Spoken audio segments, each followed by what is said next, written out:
May tanong ka ba sa inyong kalusugan? Nag-aalala dahil sa inyong karamdaman? Ito na ang programang sasagot sa inyong katanungan tungkol sa kalusugan.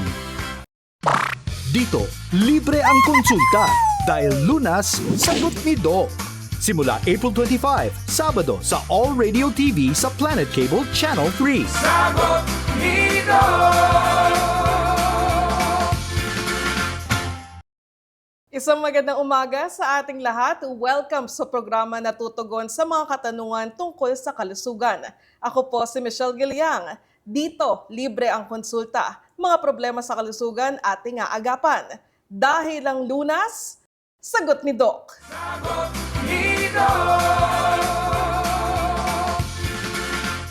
Ngayong umaga, pag-uusapan natin ang matinding init ng panahon. I'm sure naman, ramdam nyo na ang summer. Dahil kamakailan ay inanunsyo na ng Pag-asa ang pagsisimula ng dry season. Kaya naman, pawis na tayong lahat. Kasabay niyan, ang banta ng nakamamatay na heat stroke. Panoorin po natin ito. Ang init sa Pilipinas, dapat ba itong ikabahala o sadyang sanay na tayo sa nagbabagang init ng panahon? Lalo na tuwing summer season, yung tipong kahit sandali ka lang sa labas, grabe na yung pagod. Ang sakit pa sa balat ng init. Pagpapawisan ka talaga na matindi at minsan nakakahilo pa. Sa tala ng Pag-asa, 55 degrees Celsius ang pinakamataas na heat index na naitala. Nangyari yun sa Giwan Eastern Samar noong May 26, 2023. Bagamat maliit lang raw ang tsansa na umabot sa ganitong levels ang heat index ngayong taon, pinag-iingat pa rin ang nakatira sa baybayin. May mga areas po talaga na masasabi nating highly vulnerable to that condition. Pero generally, hindi naman po tayo makaka-experience ng ganun. And then yung mga areas na highly, sabihin natin, may mataas na chance na makaranas ng mga extreme danger condition ay yung mga coastal areas, particularly yung mga nasa eastern side ng country. Yung mga directly exposed po to the easterly winds. Na-monitor ng Pag-asa sa Cotabato City, Maguindanao last week ang 46 degrees Celsius na heat index o yung init na nararamdaman ng katawan. Sa heat index chart ng Pag-asa, nasa danger level na yan. Meaning, ang mga taong exposed sa ganyang init ay pwedeng makaranas ng heat cramps o heat exhaustion at posibleng mauwi sa heat stroke. Lingid sa kalaman ng marami, hindi lang siya basta init, may health risk na pala siya. Yan ang tinatawag na heat-related illnesses o yung mga sakit na pwede mo makuha dahil sa matinding init ng panahon. Ang Department of Health, more than 500 cases ng heat-related illnesses ang naitala noong 2023. Sa cases na yan, may mga kaso ng heat stroke, heat exhaustion at heat cramps. Noong first quarter naman ng 2024, sa 77 cases sa record, 7 yung pinaniniwalaang namatay dahil sa heat stroke. Ang mas nakakabahala, karamihan sa mga tinamaan niyan, mga kabataan. Kapag lumampas na kasi sa kaya na ng katawan mo yung init, doon na pumapasok yung heat stroke. Kung lagpas 40 degrees Celsius na yung internal temperature mo sa katawan or more, emergency na yan. Kahit kanino pwede yan tumama, basta matagal na na-expose sa init. Lalo na dito sa Pilipinas, umaabot na ngayon lagpas 43 degrees Celsius ang heat index. Delikado na talaga yung exposure kapag matagal ka sa labas. Ayon pa sa World Health Organization, hindi lang yan basta init. Pwede na siyang maging banta sa buhay. Sapat ba ang kaalaman mo pagdating sa banta ng heat-related illnesses ngayong dry season? Kaya pag-usapan natin, paano ba natin malalaman kung heat stroke na ang nararanasan ng tao? Ano yung mga early signs na hindi dapat ibalewala? Higit sa lahat, paano natin ito maiiwasan? Ang mga tanong na yan, tutugunan dito sa Sagot ni Doc. Kasama natin ngayon sa studio ang isang emergency medicine specialist at chairman ng Emergency Medicine Department ng Makati Medical Center. Nagtapos siya ng medicine sa University of Santo Tomas Faculty of Medicine and Surgery at residency training in emergency medicine sa Makati Medical Center. Mayroon din siyang master's degree sa management, major in hospital organization administration. At kasalukuyan siyang Vice President ng Philippine College of Emergency Medicine. Let's welcome Dr. Mads Flores III. Good morning, Michelle. Thank you very much for that wonderful introduction. Good morning po sa lahat ng manonood ng iyong programa at salamat sa pag-imbita sa akin. Ayan, we're very thankful for your presence today, Doc. Wag na natin patagalin, Doc. Sure. Paunang tanong, Doc, ano ba ang heat stroke at anong pagkakaiba nito sa ibang heat-related illness? Ang sagot ni Doc, Okay, napakagandang tanong. So para maintindihan ng ating manonood ang ibig sabihin ng heat stroke or heat-related illnesses, napaka-importanting malaman nila na ang heat-related illnesses is a spectrum of diseases. Ibig sabihin, mga condition siya na connected sa isa't isa. Nagsisimula to sa pinaka-benign or yung pinaka-mababa up to the pinaka-worst, yung pinaka-malala na pwedeng nakamamatay. So yung pinakamababa yung tinatawag nating heat cramps. Ito lang nagsisimula na yung tao, because of sa tinding init, nagkakaroon ng mga muscle cramps. Masakit ang binti at masakit ang katawan. Tapos susunod ito, magkakaroon sila ng simptomas na pwedeng nahihilo, mawalan ng malay, na tinatawag na nating heat exhaustion. Now, pag tumaas na yung temperatura ng isang tao, nagkakaroon na siya ng difficulty na mag-adjust. At ito na yung tinatawag nating heat stroke. So, ang heat stroke is a emergency na pag hindi natin nag-agapan, nakamamatay siya. Dok, ano ba mangyayari sa katawan kapag nararamdaman mo na or may senyales ka na nakakaramdam ka na ng heat stroke? Okay. Ang Pilipino kasi hindi talaga tayo regular na pwede mag-heat stroke. Kasi sanay tayo sa init. Pinanganak na tayo sa init. So may mga mekanismo na tayo na para magpalamig ang katawan. So ang unang mekanismo natin para magpalamig ng katawan is yung pagpapawis. Pag tayo naka-experience ng matinding init, ang gagawin ng katawan is mag-produce ng pawis para magpalamig. Pangalawa, yung ating mga blood vessel, especially sa skin, is nag-expand or nagdadilate. Kaya pag summer, napapansin mo, pag mainit, namumula yung skin mo. Parang kulay kamatis yung skin. Dahil yan sa pag-dilate ng vessels, para mabilis lumamig yung dugo. Pangatlo is yung pinapababa natin yung metabolismo ng katawan. So pag summer, mas gusto natin na mag-siesta tuwing hapon kasi pinapababa natin yung energy consumption. At pangatlo, may mga tinatawag tayong behavioral modifications. Nagpapaypay tayo, nagsusot ng sombrero para hindi mainitan. So ito yung mga mekanismo na ginagawa ng katawan para makatulong sa init. Now, anong nararamdaman ng katawan pag sobrang init na? Pag sobrang init na, nawawala na yung kakayahan ng katawan na magpawis. At pag nawala na yung kakayahan ng katawan na magpawis, nagkakaroon ng problema sa thermoregulation ng brain natin. So, hindi na natin kayang i-control yung body temperature natin.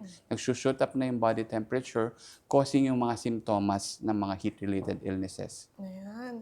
Napakadaming information namin nakuha sa iyo, Doc, no? Given na umaabot na ng 42 degrees Celsius hanggang 43 degrees Celsius na nga ngayon yung heat index o yung init na nararamdaman ng katawan, paano po ba o gaano kabilis na-develop yung heat stroke sa isang tao o isang Filipino? Okay, napakagandang tanong. So, depende yan sa pasyente o sa kondisyon ng pasyente.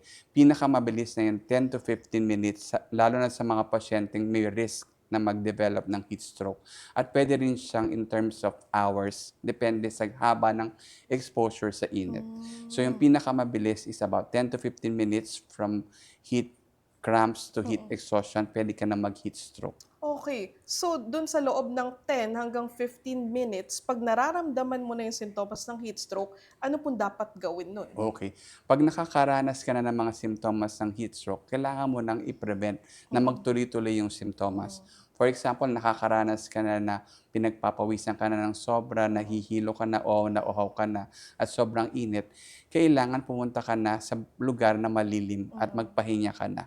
Okay? So, pumunta ka, maupo, magpahinga, obserbahan mo yung sarili mo. Tingnan mo kung bumibilis yung tibok ng puso mo, bumibilis ang paghinga mo, at kung pinagpapawisan ka pa, at kung nauuhaw ka, uminom ng maraming tubig. So yun ang napaka-importante, na protektahan mo yung sarili mo pag nakakaranas ka na ng mga unang simptomas pa lamang. Kasi pag hindi mo pinigyan ng atensyon yung mga unang simptomas, susunod doon pwede ka na magkaroon ng problema sa pag-iisip. Mhm. So, Dok, itong mga nabanggit mo, no, matatawag ba natin na early warning signs ng heat stroke? Yes, tama ka. Ito yung mga unang simptomas or early warning signs bago pa pumunta yung heat exhaustion sa heat stroke. Mm. Kung early warning signs to, Dok, ano naman yung mga severe symptoms ng heat stroke? Okay. Pag sinabi na nating heat stroke, may two cardinal features ang heat stroke. Okay. Number one, pag umabot na yung temperatura ng isang tao sa more than 40 degrees centigrade. At pangalawa, pag meron na siyang behavioral changes. Pag sinabi natin behavioral changes, pwedeng meron siyang konting confusion, mental lapses, memory losses, hallucination, pwedeng magkumbulsyon, Okay. pwedeng magkaroon ng problema sa paglakad, yung tinatawag naming ataxia, pwedeng magkumbulsyon, at pinakahuli, pwedeng mawalan ng malay at pumunta sa coma. Dok, una nyo nabanggit yung confusion, no? Pag ang tao ba nakakaranas ng confusion, ano yung nakikita sa panlabas? Sa panglabas, pwedeng actually, kapag confusion lang, pwedeng initially parang normal lang siya. Okay. Pero pag kinausap mo siya, sinasagot sa'yo iba. Okay. May experience kami na in a nag-marathon sila. Dinala siya sa ospital nung kamarathon niya kasi nag-uusap sila, sumasagot siya, pero iba yung sinasagot niya. So yun, yung may confusion na, iba yung sinasagot niya, pero may pagsagot pa rin siya, pero mali dun sa tanong. Oo. Pero ang ganda ng case na to, no, Dok, parang aware siya Yeah. na hindi normal yung response nung kamarathon niya. Yes, correct. Oo. Like yung mga nagmamarathon kasi, sanay yan, aware yan sa mga ganitong klase ng condition. So kung may mga kasama sila, mga kaibigan, nalalaman nila yung kondisyon ng mga kaibigan nila. So para rin tayo, kung tayo ay may kasama sa bahay o may kasama sa opisina, nagkaroon ng ganito na changes in behavior or even confusion, alam natin yan kasi parati natin silang kasama sa trabaho. Para sa mga viewers natin, Dok, parang sinasabi nyo sa amin na mahalaga na aware ka dun sa mga sintomas ng heat stroke. Yes, napaka-importante nung sinabi mo. Napakahalaga nung awareness na alam mo yung mga simptomas o may babantayan mo. Kasi ang importante sa heat stroke, yung pagbigay ng first aid. Dok, nasabi mo yung mga symptoms, no? Pero meron bang mga sintomas yung heat stroke na normally sinasawalang bahala? Opo. May mga simptomas na hindi natin pinapansin. Yan. Tulad ng mga atleta na gagawa ng mga activities, hindi nila pinapansin yung sakit ng binti o yung mga muscle cramps. Dahil feeling nila itong mga muscle cramps or sakit ng binti ay kasama dun sa exertion na ginagawa nila.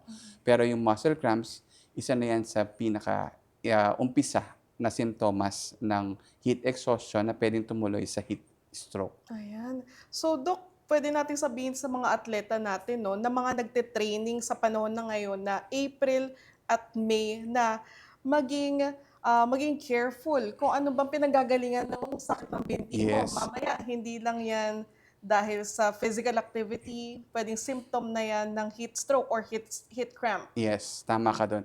So usually, yung nangyayari kasi yung heat cramps pag sobrang nawawala yung asin sa katawan. So pag ang mga atleta nag-ensayo at uhaw na uhaw, syempre iinom na yan ng maraming tubig. Pag uminom ng maraming tubig para ma-prevent yung dehydration, kulang siya sa asin. Nawawala yung asin sa katawan, specifically yung potassium saka magnesium. Ito yung nagkukos ng muscle pains or cramps or muscle spasm. I see, Doc. Paano naman po yung mga hindi alam yung sintomas? Ano po yung pwede nilang gawin? Okay. Para sa mga hindi alam yung simptomas, napaka-importante na una, i-prevent natin yung kondisyon na malalagay ka sa isang lugar na mainit. Okay? So napaka-importante sa ngayong panahon na ito na iplano natin lahat ng ating gagawin. Okay? So kung meron tayong mga importanteng lakad, iplano natin siya sa tamang oras. Okay? Huwag tayong lalabas sa mga panahon na sobrang init at sobrang tirik yung araw. Okay? Dok, unang-unang part pa lang 'to ng ating programa 'no, pero ang dami na naming natutunan sa'yo. Sa ating mga viewers and listeners, kung may mga katanungan kayo, i-send lang yon sa aming Facebook page, All Radio 103.5 o kaya mag-text sa aming hotline 0998590341. Mamaya alamin naman natin kung ano yung mga paunang lunas o first aid para maiwasan ang pagkakaroon ng heat stroke. Itatanong rin natin kay Doc kung meron ba mga grupo na high risk or more vulnerable sa heat stroke. Ang sagot ni Doc sa aming pagbabalik.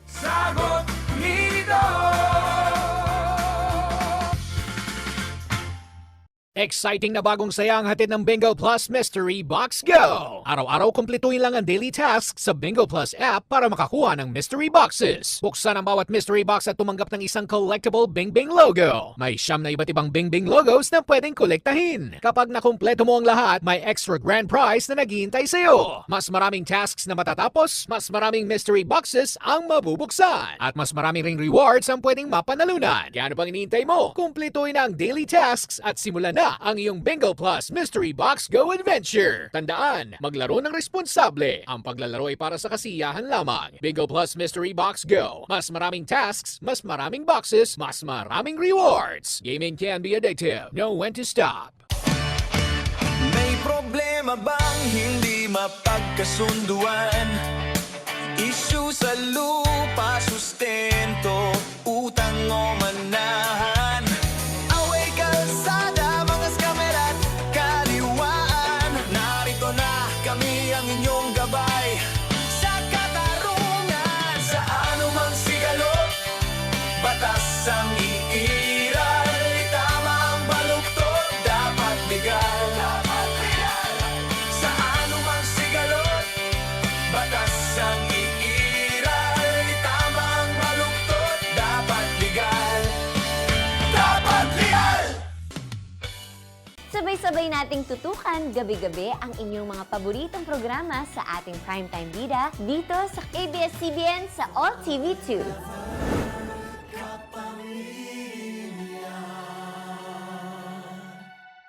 Sagot ni Welcome back sa Sagot ni Doc. Kung kanina nalaman natin kung ano ang heat stroke at anong pagkakaiba nito sa ibang heat-related illness, nalaman din natin kay Doc Mads kung ano yung mga sintomas na dapat bantayan kung nagsisimula ka ng makaranas ng heat stroke. At ngayon, tatanong naman natin kay Doc Mads kung may mga grupo bang mas at risk o mas vulnerable na magkaroon ng heat stroke, pati na yung mga paunang lunas o first aid na pwede nating gawin. So Doc, meron ba talagang grupo na mas at risk o mas vulnerable na magkaroon ng heat stroke? Sagot ni Doc? Kahit lahat naman tayo, pwede tayo maka-experience ng heat-related illnesses like heat exhaustion or heat stroke. May mga grupo na most vulnerable sila to have heat stroke specifically. Ito na yung mga extreme of ages, especially yung mga sobrang bata, yung mga infants, o mga naglalarong bata and toddlers, at yung mga matatanda, yung mga lolo at lola natin, lalo na yung may mga sakit at may mga kondisyon. Ang mga construction worker na nagtatrabaho rin sa labas, yung mga ating security officers, at yung mga ating mga delivery riders. These are the group na vulnerable sila maka-experience ng heat exhaustion saka heat stroke. Bukod pa dun sa mga pasyenteng may sakit tulad ng hypertension, diabetes, kidney diseases, obesity, at yung may mga iniinom na gamot na nakaka-cause ng problema sa control natin ng temperatura. So Doc, nabanggit mo sa amin no, na mas at risk yung mga bata at saka yung matatanda, lalo na yung may mga medical condition. So dapat yung mga kababayan natin na may nararamdaman ng sakit, dapat mas maging careful sila sa init. Tama po ba yun? Yeah, dapat mas maging careful sila, saka mas maging aware sila sa pag may mga kasama sila sa bahay na nasa ganitong spectrum or ibig sabihin vulnerability. So for example, meron kayong mga kasama sa bahay na bedridden. So itong mga matatanda, tapos meron pa mga condition tulad ng stroke before or hypertension because of the medications at hindi sila makagalaw, wala silang kakayanan umalis sa init. So pag mainit ang lugar, wala silang chance na umalis sa init, mas may expose sila na matagal sa init. So, sila yung unang-unang magkakaroon ng simptomas. Ayan. So sa mga viewers natin na may mga kasamang inaalagaan tayo sa bahay, yung mga bedridden, yung mga lolo at lola na may mga sakit na iniinda, always check on them. Tama, Doc, no? Yes. Ayan. So, another question, Doc. Mas nakaka-increase ba ng chance magka-heat stroke ka kung dehydrated ka? Or di ka mahilig uminom ng tubig? Okay, napakagandang tanungan. Gaya ng sinabi ko kanina, ang katawan natin, ang pinaka-importanting mekanismo para magpalamig ay ang pagpapawis. So pag nagpawis na tayo ng sobra, eventually mauubos din yung tubig sa ating katawan. So napaka-importante na dapat sapat yung tubig natin sa katawan. So dapat hindi tayo dehydrated. So dapat tama at sapat yung number or yung volume ng tubig na pinapasok natin sa katawan. So ang recommendation ngayon is dapat umiinom tayo ng about 2 to 4 liters of water. Depende kung babae ka or lalaki ka. Ay, ang amount ng water na yan, Dok, kasi sanay kami dun sa 8 glasses of water. Ganun Oo. pa rin po ba ngayon? Luma na yung 8 glasses of water, matagal ng recommendation yan. Ngayon, yung 2 to 4 liters, pwede itong about 2 to 4 glasses of water per hour. Especially pag gising ka. So, pwede mo siyang inumin about 2 to 4 glasses per hour. Ayan. So, sa mga viewers natin, outdated na po yung 8 glasses of water. Dapat 2 to 4 glasses of water na po tayo per hour. Yes. At iba pa yan kapag babae at lalaki. Yes. Dahil, ano po yung mas nakakalamang dyan? Mas malaki kasi yung physique ng lalaki. So, mas mataas yung volume requirement o yung tubig na kailangan ng lalaki. So, kung babae, about 2.7 liters, ang lalaki is about 3.7 liters. Okay. Doc, ngayon naman sagutin natin yung mga nakalap naming questions sa aming Facebook account, All Radio 103.5, mula kay Rowena ng Cainta Rizal.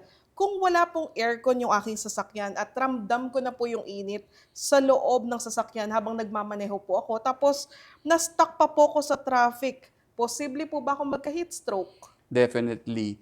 So imagine mo na lang na wala kang aircon, walang mainit sa loob, at lalo na kung sarado pa yung bintana mo, mas umi-increase yung temperature sa loob ng kotse. Kasi namamagnify ng init ng araw, yung lahat ng init at hindi siya makalabas sa kotse. So mas tumataas yung humidity sa loob, mas mataas kang mai-expose na mas matagal sa init. So mas susceptible kang magkaroon ng heat exhaustion at heat stroke. So importante pag ganyan na na-stuck tayo sa traffic sa mainit, kung kaya naman buksan natin kahit konti yung bintana para magkaroon ng airflow. Very well said, Doc. Mula naman kay Rosita ng Sampaloc, Manila, mas nakaka-heat stroke po ba kapag mainit yung panahon? Tapos pagod na pagod ka. Yung asawa ko po kasi na heat stroke habang nagre-renovate ng kwarto. Okay. Dalawang klase kasi ang tinatawag nating heat-related illnesses. Number 1 yung tinatawag nating exertional Okay. heat-related illnesses. At pangalawa yung confinement. Okay. Pag sinabi kong exertional, ito yung mga kondisyon na ang tao ay may activities. Example nito yung mga athletes, yung mga nagtatrabaho, yung kumikilos. Pag tayo kasi kumikilos, gumagawa ng heat yung katawan natin. Umiinit tayo. So, pag umiinit tayo at mag-expose pa tayo sa init, doble yung pagtaas ng temperatura natin. So, yung example natin sa question, nagtanong, bukod sa may exertion na siya, merong possibility pa ng confinement kasi nagre-renovate siya. Pag nagre-renovate ka sa isang kwarto, syempre wala yung electric fan, wala yung ventilation, so mainit. So nadadagdagan yung temperatura. So mas tumataas yung exposure niya sa init. So kumbaga doble. Kaya doble yung chance niya na maka-experience ng heat exhaustion or heat stroke. So parang ang nangyari kay Sir na asawa ni Miss Rosita, parang double whammy, no? Yes. Pagod siya mag-renovate, kumbaga nag-perform nga ng heat yung katawan, tas mainit pa yung kwarto na nire-renovate. Exposed pa siya sa mas mainit. So imagine mo na lang, gumagawa ka ng init, na-expose ka sa init, mas mabilis kang uminit yung katawan mo. At hindi makarespond yung katawan mo sa bilis ng pag-init. So, mabuti siguro, Dok, kung nagre-renovate ka ng kwarto at may electric fan ka man lang o nakabukas yung bintana mo. Depende kasi yan pag nagre-renovate ka, paano kung mga alikabok, o kaya Ah. usually talaga pag nagre-renovate tayo, wala yung mga electric Electric fan fan. or ano. So mas maganda lang dapat well ventilated yung area, may mga bukas na bintana or pinto para may umiikot na hangin. At least man lang nakabukas yung bintana. Yes. Okay. Pangatlong tanong, Doc, mula kay Zenny ng Quezon City, yung vertigo po ba ay sintomas ng heat stroke? Okay. Ang vertigo itself kasi ay isang condition, kumbaga ang tao ay nahihilo kasi may problema sa middle ear. Pero minsan, ang heat stroke pwede siyang magsimptomas na kaparehas ng vertigo. Gaya ng sabi ko sa iyo kanina, isa sa cardinal feature ng heat stroke is yung behavioral changes. Pwede din sila magkaroon ng pagkahilo na yung pagkahilo nila pwedeng parang umiikot pero pwedeng nawawala sa sarili, parang lumulutang. So, sa ospital, doon namin i-differentiate kung ang nararamdaman ng pasyente ay vertigo or yung dizziness niya is related to possibility ng heat exhaustion or heat stroke. So, kapag dinala na yung pasyente sa emergency, titingnan nyo, ano ba to? Vertigo ba to? O senyales na ng heat stroke? Yes, tama po yun. Hindi kaagad tayo nagsasabi na ito ay pasyente heat stroke to. Kasi ang heat stroke isang sakit na dinidetermine lang namin through history and physical examination, lalo na kung may exposure. Dapat meron siyang kondisyon na yung tao exposed ng matagal sa matinding init. Ayan. So, chine-check nyo muna yung pasyente, na-expose ka ba sa matinding init? Lalo na matagal na exposure sa Matagal matinding na init. exposure. Okay, Doc, pag-usapan naman po natin yung first aid o yung treatment ng heat stroke. Ano po bang dapat gawin kaagad ng isang tao kapag may suspetsya na siya na parang na-heat stroke na ako Okay. So bago mag-heat stroke, heat exhaustion muna yung mararamdaman niya. So kung ikaw ay isang tao, for example, naglalakad ka sa kali alas 6, papunta ka sa isang lugar sa tindahan, at habang naglalakad ka, nakaramdam ka na parang sobrang uhaw ka, pinagpapawisan ka na ng sobra-sobra, nahihilo ka, masakit ang ulo mo, kailangan mong gawin is tumigil ka muna. Maghanap ka ng lugar na uupuan na malilim at magpahinga. Isa sa mga simptomas ng pwede ka na mag-heat exhaustion o heat stroke is pagbilis ng tibok ng puso at pagbilis ng paghinga. So, kailangan mo maghanap ng lugar na malilim, maupo ka muna doon, magpahinga ka, pakinggan ng pulso, at tingnan mo yung paghinga mo. Pangalawa, kung nauuhaw, uminom ng tubig. Pangatlo, kung sobrang init ng pakiramdam, kung kayang hubarin yung mga unnecessary damit, hubarin natin siya at magpalamig tayo. Okay? Kung may kakayanan na pumunta sa mas malamig na lugar, for example, may kwarto na may air condition, pasok tayo dun sa ganung lugar. Ang importante is, pag nakaramdam tayo ng konting simptomas, tumigil tayo, hanap ng lilim, tanggalin natin yung exposure sa init at magpalamig. Ayan, nabanggit nyo nga, Dok, no? Maghanap ng shaded area, ng lilim, alisin yung mga unnecessary clothing kasi may mga kababayan tayo mahilig sa fashion eh. Yeah, lalo na kahit na this summer, OOTD pa rin, naka-jacket pa rin, di ba? Lalo na yung mga from the even BPO call centers na paglabas nila sa work, naka-jacket pa rin sila dahil sa lamig. At pag ganun, tanggalin yung unnecessary na damit. So better, may t-shirt ka man lang inside Yes. para maalis mo yung jacket mo. Dok, ano naman po yung epektibong paraan para magpalamig kung hindi mo maiwasan yung tindi ng init ng panahon? Okay. Ang pinaka-epektibo talagang paraan na magpalamig, gaya ng sabi ko nga, yung pagpapawis. Kung hindi na kaya ng katawan na magpapawis, ang pinaka-epektibong paraan is yung evaporative measures. So, paano tayo gagawa ng evaporative measures? Pwede tayong tumapat sa electric fan at kumuha tayo ng mga mister. Spray natin yung katawan natin with water. Parang ginagawa natin magkaroon ng pawis yung katawan natin. And then, while the electric fan is pushing away the air pataas, nag-evaporate na yung water. Pwede rin natin gawin is kumuha tayo ng towel or blanket, ibabad natin sa tubig, and then ibalaban natin yung basang tubig sa katawan natin. Dok, yung sinabi mong evaporative measure, no, bago to sa amin. Kasi sinabi mo nga na kapag wala nang may labas na pawis yung tao, pwede mong gawin, mag-mist ka, tapos tumapat sa electric fan. Ano po ba yung mist? Okay. So, kung yung may mga dito, may mga plantita dito, yung mga ginagamit nating spray bottle, pwede kayong kumuha ng spray bottle at ang gawin natin is sprayan natin ang katawan natin ng spray bottle para mabasa yung katawan natin. And then, itapat natin ang sarili natin sa electric fan para nagkakaroon ng flow yung air. Pag nagkaroon kasi ng flow yung air, ang gagawin ng katawan, pag yung air dumikit sa katawan na mainit, i-evaporate niya yung tubig pataas at lalamig yung katawan mo. Ayan, isa yan sa mga paunang lunas na pwedeng gawin ng ating mga kababayan. Pero Dok, ano ba yung point na dapat dalhin na to sa emergency? Okay, napakagandang tanong.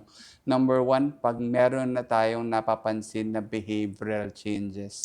At number two, pag tumaas na yung temperatura, pag napakainit na ng pasyente at feeling natin nasa 40 degrees na yung temperatura niya.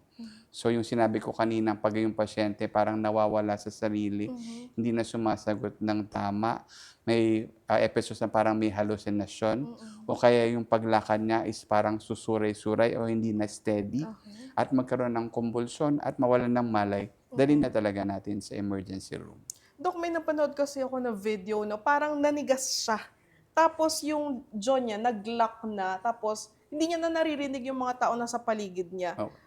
Pwede bang heat stroke yun? Okay. Pwede ito yung initial heat exhaustion. Hindi pa talaga heat stroke. Dahil sa heat exhaustion, because of yung sobrang init na nangyayari sa katawan natin, sobra yung bilis ng tibok ng puso at sobra yung bilis ng paghinga. Pag sumusobra yung bilis ng paghinga natin, yung katawan natin nakakaramdam na parang hirap akong huminga. So ang tendency is mas bibilisan ko pa yung paghinga. So pag binilasan ng katawan yung paghinga niya, nagiging cascade ito ng events. So habang bumibilis yung paghinga, binoblow off ng katawan yung carbon dioxide. Pag nag-blow off ang katawan ng carbon dioxide, nagkakaroon ng cascade para magkaroon ng electrolyte imbalance. Nawawala rin yung potassium. Kaya nagkakaroon ng muscle cramps or paninigas, muscle spasm. Ayan. So yun yung simula. So kung nakaka-experience kayo before, yung mga may mga nasa rally or nasa translation, for example, na tumatawag ng medics. Ito yung mga nakakaramdam na hirap huminga, na biglang naninigas. Pwede na ito unang simptomas ng heat exhaustion na pwedeng papunta sa heat stroke. Ayan. Yung mga nahihimatay sa traslasyon, sa mga sumasama sa election, campaign rally, dinadala na sila sa hospital, Doc, no? Paano ba sila ginagamot doon? Okay. Pagdating nila sa emergency department, ang napaka-importante, unang ginagawa namin yung tinatawag naming primary survey. Sinecheck muna namin yung kanilang airway, breathing, circulation, or disability. Pangalawa, dinidifferentiate namin kung ang condition nila ay heat-related illness ba talaga or yung ibang condition. Marami kasi mga condition na pwedeng mag-mimic or katulad din ng heat stroke, tulad ng infection, tulad ng sepsis, at yung stroke na tinatawag natin, yung brain stroke talaga. So kung ang pasyente meron history na prolonged exposure sa init at may simptomas siya ng stroke, tulad ng behavioral changes, mababa ang sensorium, then ang temperature niya is 40 degrees centigrade. Ang pinaka-importanting treatment is pababain ng temperature. So, kailangan namin yung mga cooling measures na tinatawag. Number one, yung evaporative technique, kung saan tinatanggalan namin yung saplot o yung damit ng pasyente, nilalagyan namin ng electric fan o tinatapat sa air conditioning unit at nilalagyan namin ng kumot na may tubig, okay? Or misting. Pwede rin meron mga cooling pads or cooling blankets na ginagamit. So, number one is importante is yung pababain talaga yung temperature na mabilis, na dapat controlled, hindi lang sobrang bilis. Pangalawa, nilalagyan namin ng fluids for hydration. At pangatlo, wina-work up namin for other conditions. May mga blood test tayong gagawin, x-ray, and other tests. Ayan, unti-unti nang nasasagot ni Dr. Flores ang ating mga katanungan tungkol sa heat stroke. Kung kayo naman, meron kayong katanungan, pwede po kayong mag-message sa aming Facebook account, All Radio 103.5, at mag-text sa 0998-590-3413 para sa sagot ni Doc. Mapapakinggan nyo na rin po kami at mapapanood sa All Radio 103.5 at All Radio TV Channel 3. At ang susunod nating pag-uusapan at tatanong kay Doc Mads kung paano nga ba maiiwasan ang pagkakaroon ng heat stroke ngayong matindi ang init ng panahon. Ang sagot ni Doc sa aming pagbabalik. Sagot ni Doc.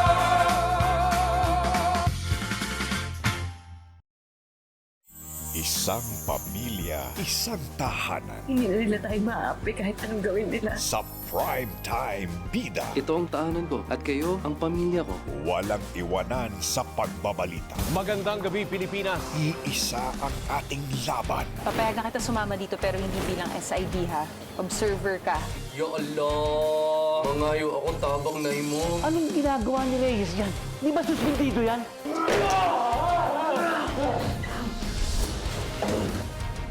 Ikaw! Takbo ka! Tatamahan ka pa rin sa akin! Igutan niyo yun! Tama na! Tama na! Kailangan natin siya ng buhay. Phoenix! Phoenix!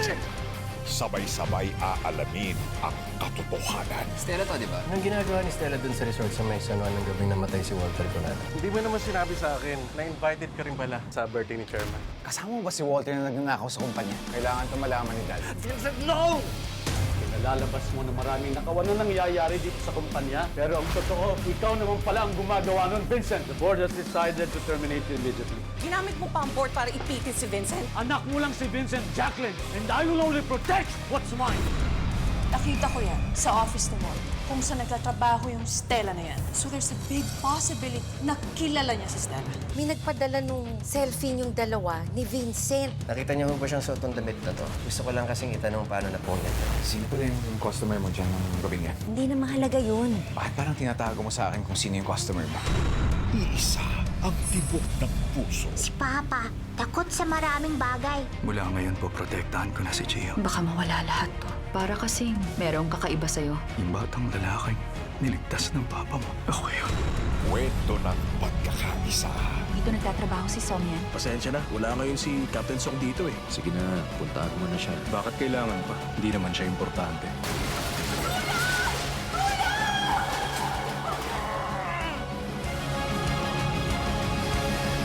Sana sa akin magtiwala ka. Di ba ako sa kanila? Sama-sama tayo bilang isang pamilya. Kapamilya tayo lahat dito. Prime time bida.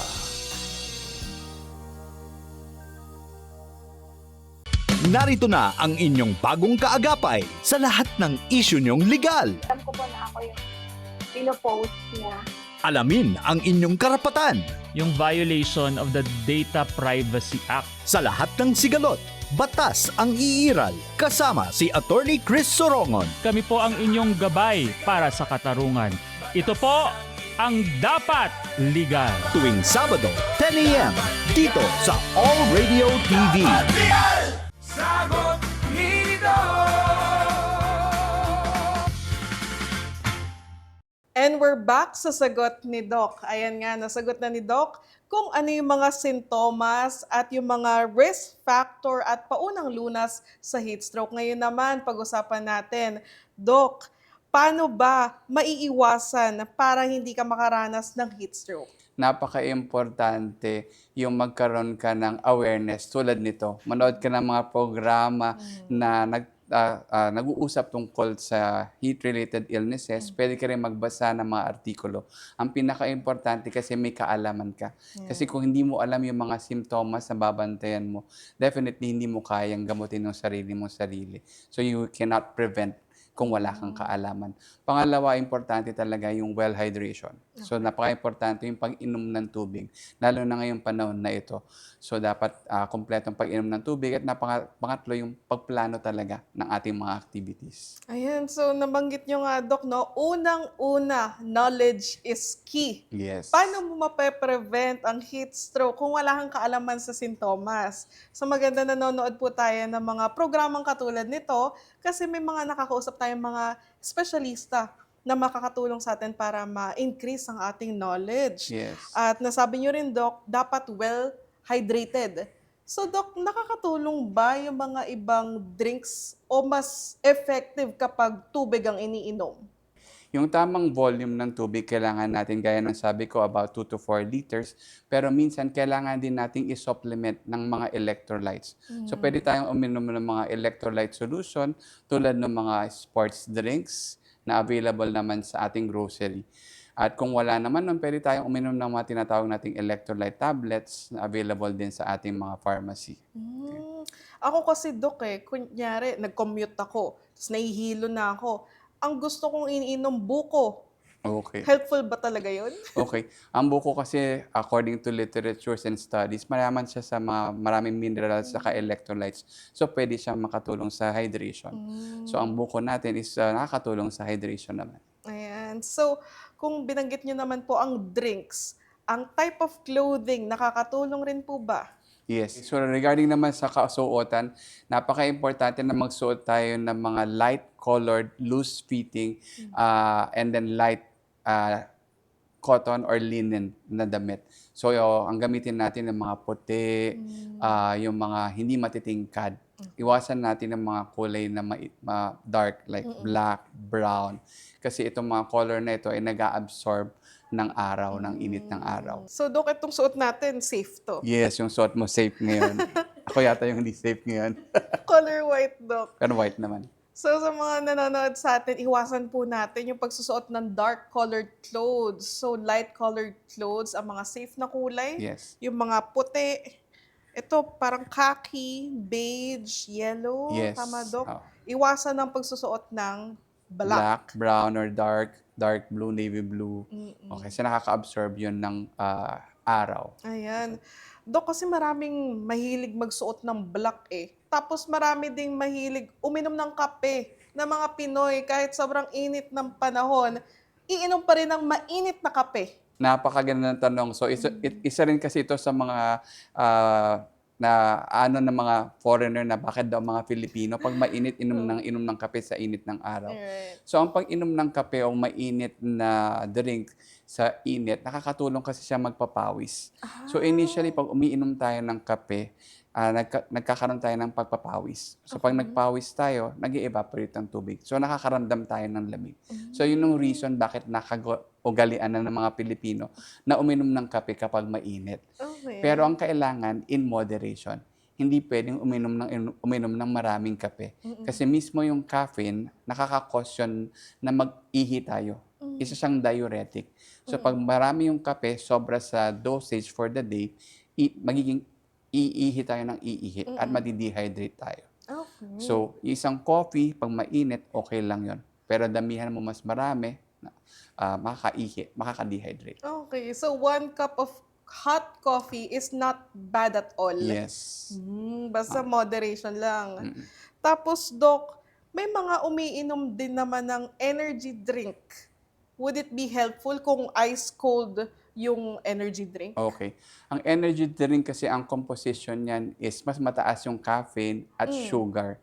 So pagsamahin mo ang mataas na caffeine at sugar, mas mataas siyang diuretic o pampaihi. So ang nangyayari, iihi ka ng iihi, mas mataas ang chance mo mag-dehydrate. So hindi recommended ang energy drink or even pag-inom ng soft drinks kasi meron siyang maraming sugar. So pag ganito. So ang importante, kailangan natin either water or yung mga sports drinks or electrolyte balanced na drinks. Okay. So, hindi dahil sinabi mo na soft drinks iinom ka kasi ayoko ma-dehydrate. Yes. Pero misconception pala yun, mas nakakapagpaihi pa Yes. at makaka-dehydrate. Remember mo, soft drinks, especially yung mga caffeine containing, mas mataas siya ng sugar compared sa other drinks. So sugar and caffeine, pag pinagdagdag mo, pampaihi rin yan. So mas mataas siya maka-dehydrate. Alright. So mga viewers, narinig natin kay Doc, iwasan ang pag-inom ng soft drinks. Kahit mahitit ang panahon, mas ligtas kung iinom ka na lang ng water, sports drink, at yung mga mayaman sa electrolytes. Okay. Doc, doon naman sa time of day na dapat mong iwasang lumabas. May ganun ba? Okay.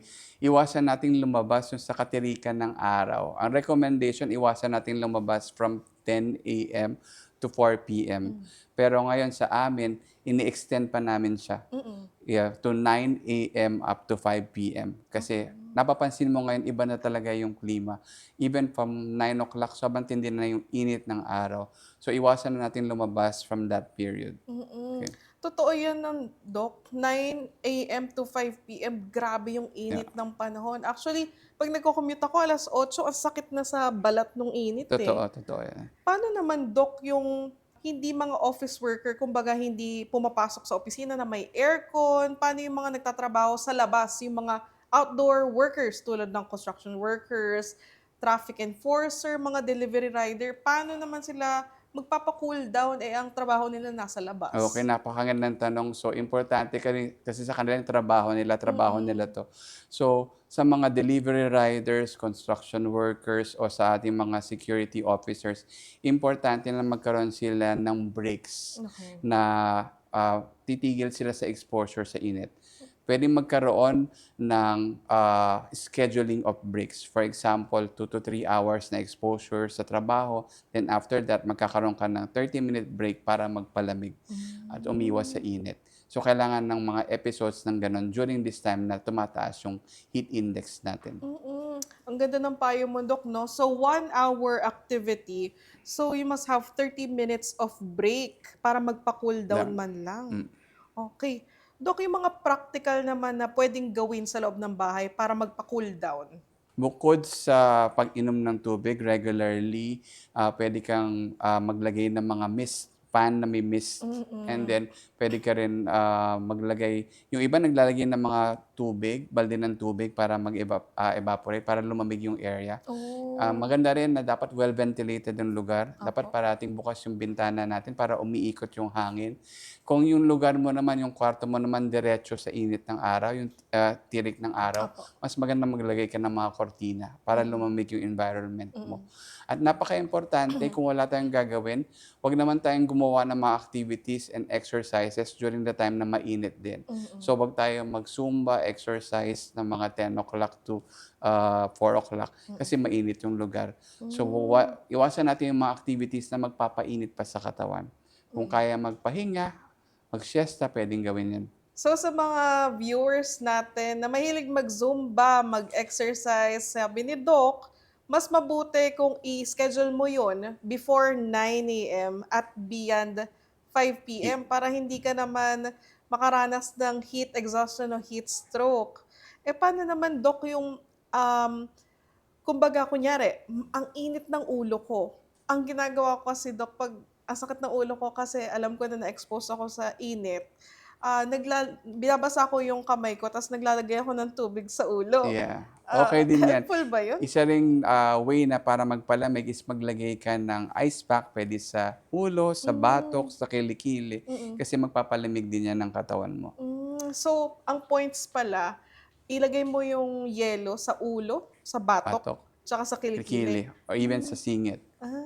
Mabilis magpa-cool down. Yes. Okay. Sa huling bahagi naman ng ating talakayan, sasagutin ni Doc at babasagin niya yung mga maling pananaw tungkol sa heat stroke. Ang sagot ni Doc sa aming pagbabalik. Sagot ni Doc! Ang All Radio 103.5 nasa TV na. Mapapanood ang All Radio TV sa Planet Cable Channel 3. All sa balita at napapanahong usapan. Mainit na balitaan sa mabilis lang to. Usapang kalusugan sa sagot ni Doc. Batas ang iiral sa dapat legal. Travel and learn sa Live in Asia. And late night sports action sa Hoops Mayhem. All sa drama at kwentuhan. Madamdaming radio drama sa dula ng buhay. Misteryo at kababalaghan sa ulirat sa pagkaimbing. Mainit na kwentuhan sa The Pillow Talk. And live music at its best with the Retrospect Show with Jay Martin. With all your favorite All Radio programs now made for TV. All Radio TV sa Planet Cable Channel 3. Simula April 25. Isang pamilya, isang tahanan. Hindi na nila tayo maapi kahit anong gawin nila. Sa Primetime Bida. Ito ang tahanan ko at kayo ang pamilya ko. Walang iwanan sa pagbabalita. Magandang gabi, Pilipinas! Iisa ang ating laban. Papayagan kita sumama dito pero hindi bilang SID ha. Observer ka. Ya Allah! Mangayo akong tabang na mo. Anong ginagawa ni Reyes yan? Di ba suspendido yan?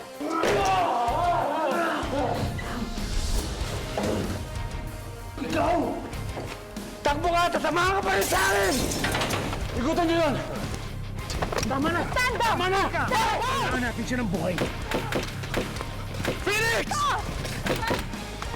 Phoenix! Sabay-sabay aalamin ang katotohanan. Stella to, di ba? Anong ginagawa ni Stella dun sa resort sa may San Juan ng gabi namatay si Walter Conado? Hindi mo naman sinabi sa akin na invited ka rin pala sa birthday ni Chairman. Kasama mo ba si Walter na nagnanakaw sa kumpanya? Kailangan ito malaman ni Dad. Vincent, no! Pinalalabas mo na maraming nakawan na nangyayari dito sa kumpanya. Pero ang totoo, ikaw naman pala ang gumagawa nun, Vincent. The board has decided to terminate you immediately. Ginamit mo pa ang board para ipitin si Vincent. Anak mo lang si Vincent, Jacqueline, and I will only protect what's mine. Nakita ko yan sa office ni Mo kung saan nagtatrabaho yung Stella na yan. So there's a big possibility na kilala niya si Stella. May nagpadala nung selfie yung dalawa ni Vincent. Nakita niyo ba siyang suot ng damit na to? Gusto ko lang kasing itanong paano napunit. Sino pala yung customer mo dyan ng gabing yan? Hindi na mahalaga yun. Bakit parang tinatago mo sa akin kung sino yung customer mo? Iisa ang tibok ng puso. Si Papa, takot sa maraming bagay. Mula ngayon po, protektahan ko na si Gio. Baka mawala lahat to. Para kasing merong kakaiba sa'yo. Yung batang lalaking niligtas ng papa mo. Ako yun. Kwento ng pagkakaisa. Dito nagtatrabaho si Songyan. Pasensya na, wala ngayon si Captain Song dito eh. Sige na, puntahan mo na siya. Bakit kailangan pa? Hindi naman siya importante.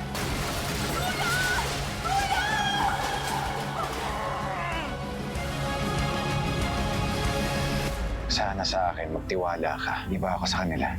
Sama-sama tayo bilang isang pamilya. Kapamilya tayo lahat dito. Primetime Bida.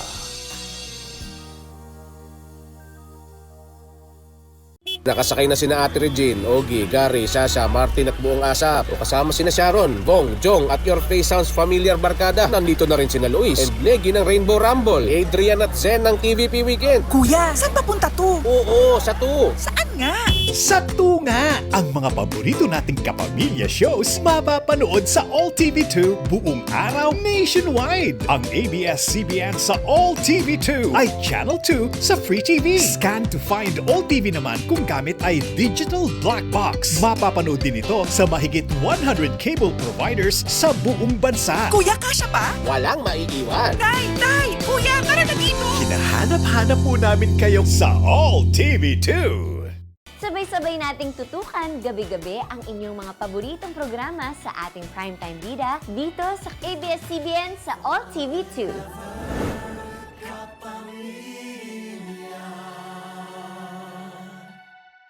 Sagot nito! Welcome back sa Sagot ni Doc. Kasama pa rin natin ngayon sa studio si Dr. Mads Flores III, isang emergency medicine specialist mula Makati Medical Center. At ngayon pag-uusapan natin yung mga misconceptions at baka basagin pa ni Doc yung mga ibang pananaw natin tungkol sa heat stroke. Dr. Mads, may common myths po ba tungkol sa heat stroke na gusto nyong i-debunk? Okay, napakahirap na tanong. So isa sa mga naiisip ko ngayon yung very typical na pag galing ka sa init, wag kang bibiglang pasok sa air-conditioned room or pag sobrang pawis ka is wag kang maliligo. So ang importante kasi sa heat exhaustion and heat stroke is pababain ka agad yung temperatura. So isa yon sa mga, kumbaga sasabihin kong maling pananaw na bawal na magpunta from init to lamig. Okay? Hindi totoo yung napapasmahin ka pag nagpunta ka, naglakad ka sa init at papasok ka agad sa isang air-conditioned room. As long as meron kang konting panahon na i-acclimatize mo yung sarili mo, sanayin mo muna ng konti yung katawan mo sa temperatura. So, wag bigla ang change of temperature. Alright. Okay. So, another myth pa, Doc, masama daw or nakakashock ng katawan kapag ang init-init tapos bigla kang uminom ng ice cold na tubig. Yes. So, hindi rin po totoo at hindi tama iyon. So, ang nangyayari lang minsan sa pagbigla kang uminom kaagad ng malamig na tubig, ang nangyayari sa ating throat, nagkakaroon siya ng parang spasm. Kaya pwede kang masamid. Kaya nangyayari yun. Kaya sinasabi nilang bawal biglang uminom ng malamig na tubig. So, hindi bawal uminom ng malamig na tubig kasi nakaka-refresh siya at nakaka-rehydrate ang pag-inom ng malamig na tubig. Doon naman, Dok, sa pagligo, kunyari, nag-basketball ka, sabihin ng mama mo, oh, wag ka munang maliligo, masama yan. May Okay. bearing ba yun, Dok? Gaya rin ng pag-aaral, walang bearing, hindi po totoo. So, pwede kayong maligo kaagad pagkatapos ng physical activity or exertion. Kailangan lang i-control natin yung pag-expose sa different type of temperature. So, dahang-dahang pagpapalamig. Ayan, napakadami kong natutunan kay Doc. I'm sure yung mga viewers at listeners natin, maraming natutunan kay Doc Mads. Para sa aking huling katanungan, Doc, ano ba yung maibabahagi mo na life-saving tip para sa mga Pilipino para maiwasan ang pagkakaroon o makakaranas ka ng heat stroke? Okay, siguro cliche na to is prevention is better than cure. So, napaka-importante talaga yung awareness. Dapat alam mo yung mga symptoms, yung mga initial symptoms na pwedeng ang isang tao nakakaranas na heat exhaustion or heat illness related or heat stroke. Kasi kung hindi mo alam, hindi mo mabibigyan ng lunas, hindi ka makakatulong sa kapwa mo. So, kung hindi mo ka alam na yung isang pasyente pwede na mag-heat stroke, hindi mo siya matutulungan na dalhin sa ospital. At pinaka-importante, pag meron ka ng mga ganitong symptoms, tumawag ka agad ng tulong. Tumawag ka agad ng ambulansya at pumunta ka agad sa amin sa emergency department. Ayan. Doc, ang dami naming natutunan sa iyo. No? Maraming salamat sa mga ibinahagi mong knowledge sa amin para maiwasan ang pagkakaroon ng heat stroke. Unang-una nga, dapat aware ka sa mga sintomas. Dapat may enough knowledge ka tungkol sa heat stroke at para maiwasan mo siya at maging aware ka na kapag nararanasan mo na siya. Lalo na ngayon, Doc, grabe na yung init. 43 degrees Celsius. Kahit nga may aircon minsan hindi na lumalamig yung aircon. Kailangan na ng electric fan. Totoo. At salamat din sa pagbibigay ng chance na makapagbigay tayo ng kaalaman sa ating mga manonood. Again, napaka-importante, sinabi nga ni Doc Mads na well-hydrated tayo. Outdated na po yung 8 glasses of water a day dahil dapat 2 to 4 glasses of water per hour na po tayo. At iwasan na rin po yung pag-inom ng energy drink kasi hindi po siya nakakatulong. At alam ko naman po marami sa atin yung mahilig uminom ng kape, ng cold coffee at hot coffee. Sinabi naman ni Doc ng ang isang cup ng hot coffee ay hindi naman totally masama. Basta hindi lang masosobrahan na mapapaihi ka na dahil baka oras-oras mapaihi ka na. Ang resulta naman nun ay maging dehydrated ka na. Ganon din sa mga ice cold coffee. Ang pinakamainam na inumin ay yung mga sports drink na mayaman sa electrolytes at syempre yung mga tubig para maging well-hydrated ka. At ngayon nga, maging maingat ka sa mga sinusuot mong damit, dapat light-colored na damit, at yung mga presko, yung hindi tight-fitting, mga loose-fitting clothes, at kung maaari, yung mga OOTD natin, yung mga jacket natin, kung malamig naman sa opisina mo, why not? Pero kung lalabas ka na sa init ng araw, tanggalin mo na yon at mag-preskong damit ka na lang katulad ng mga t-shirt na light-colored, syempre. At kapag ikaw naman ay may sapat ng kaalaman dahil nanood ka dito sa sagot ni Doc, kung may naka-experience ka naman or naka-encounter ng isang tao na sa tingin mo nakakaranas na siya ng confusion, pasuray-suray na maglakad, tapos sobrang init na, pag hinawakan mo siya, mas okay kung dadalhin mo na siya sa emergency para mabigyan ng paunang lunas. Tama ba, Doc? Para mabalikan ang episode na ito tungkol sa heat stroke, i-like at i-follow ang aming social media accounts. Sa susunod na linggo, alamin natin kung bakit pabata ang nagkakaroon ng chronic kidney disease. Aalamin natin kung paano maiiwasan ito At paano alagaan ang ating mga kidney? Kung may mga tanong naman kayo tungkol sa chronic kidney disease o CKD, pwede niyo kaming i-message sa aming All Radio Facebook account, All Radio 103.5 o mag-text sa aming hotline 0998-590-3413. Maraming salamat, Doc Mads. Kita-kita po ulit tayo sa susunod na Sabado. Ako si Michelle Giliang. Para sa mga problema sa inyong kalusugan, ating aagapan. Dahil ang Lunas, sagot ni Doc. Sagot ni Doc. Sagot ni Doc. Sagot ni Doc. Sagot ni Doc. Sagot ni Doc. Sagot ni Doc. Sagot ni Doc. May tanong ka ba sa inyong kalusugan? Nag-aalala dahil sa inyong karamdaman? Ito na ang programang sasagot sa inyong katanungan tungkol sa kalusugan. Dito, libre ang konsulta dahil Lunas, sagot ni Doc. Simula April 25, Sabado sa All Radio TV sa Planet Cable Channel 3. Sagot ni Doc.